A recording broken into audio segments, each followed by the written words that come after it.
សិស្ស GLP និទេស A ក្នុងការប្រឡងសញ្ញាបត្រមធ្យមសិក្សាទុតិយភូមិនាស្រមៃប្រឡងថ្ងៃទី28ខែសីហាឆ្នាំ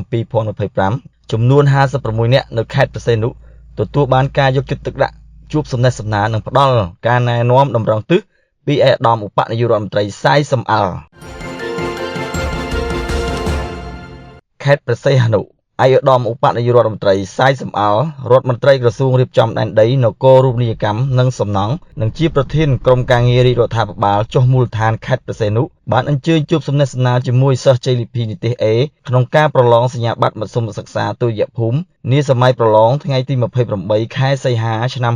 2025ចំនួន56នាក់នៅខេត្តព្រះសីហនុនាថ្ងៃទី17ខែតុលាឆ្នាំ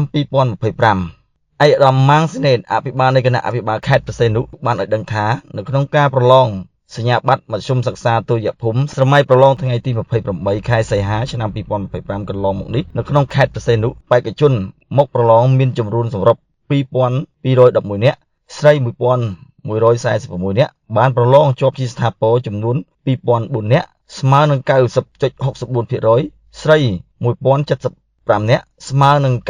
93.8% ក្នុងនោះបេក្ខជនជាប់និទេស A មាន56នាក់ស្រី26នាក់បេក្ខជនជាប់និទេស B មាន169នាក់ស្រី90នាក់បេក្ខជនជាប់និទេស C មាន539នាក់ស្រី323នាក់បេក្ខជនជាប់និទេស D មាន768នាក់ស្រី412នាក់បេក្ខជនជាប់និទេស E មាន472នាក់ស្រី224នាក់បើធៀបជាមួយឆ្នាំ2024សិស្សនិទេស A កើតបាន11នាក់ដោយឡែកនិទេស E គឺមានការថយចុះដែលជាកត្តាបង្ហាញឲ្យឃើញថាគុណភាពវិស័យអប់រំក្នុងខេត្តសីហនុគឺមានការកើនឡើងក្នុងឱកាសនោះឯកឧត្តមឧបនាយករដ្ឋមន្ត្រីសាយសំអល់បានចូលរួមអបអរសាទរចំពោះលទ្ធផលដ៏ប្រសើររបស់សិស្សានុសិស្សដែលទទួលបានJLPនិទេស A ក្នុងការប្រឡងសញ្ញាបត្របឋមសិក្សាទុតិយភូមិឆ្នាំ2025នេះដែលបានខិតខំលេចចេញជាការខិតខំប្រឹងប្រែងរបស់សិស្សានុសិស្សខ្លួនឯងផ្ទាល់របស់លោកគ្រូអ្នកគ្រូសាលារៀនឪពុកម្ដាយអាណាព្យាបាលសិស្សសហគមន៍អាជ្ញាធរខេត្តនិងអ្នកពាក់ព័ន្ធទាំងអស់ដែលបានជំរុញបន្ថែមដែរភាពជោគជ័យរបស់សិស្សានុសិស្សJLPនាពេលនេះគឺគ្រាន់តែជាការចាប់ផ្ដើមប៉ុណ្ណោះដូច្នេះត្រូវខិតខំប្រឹងប្រែងដើម្បីទទួលបានជោគជ័យបន្តទៀតនៅថ្នាក់ឧត្តមសិក្សា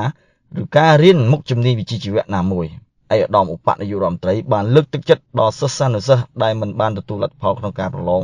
សូមកុំបាក់ទឹកចិត្តឬអស់សង្ឃឹមតែត្រូវក្រោកឡើងតស៊ូលើដំណើរជីវិតដ៏វែងឆ្ងាយសម្រេចគោលដៅជីវិតរបស់ខ្លួនឲ្យបានច្បាស់លាស់ហើយតាំងចិត្តឲ្យបានខ្ពស់ដើម្បីសម្រេចបាននៅគោលដៅនេះ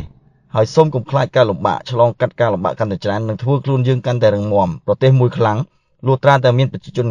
ខ្លាំងគឺជាប្រជាជនដែលមានចំណេះដឹងនិងមានវិជ្ជាជីវៈច្បាស់លាស់ដូច្នេះយើងត្រូវតែប្រឹងសមត្ថភាពរបស់យើងឲ្យខ្លាំងដើម្បីចូលរួមអភិវឌ្ឍជាតិមាតុភូមិយើងឲ្យរីកចម្រើនទៅថ្ងៃអនាគត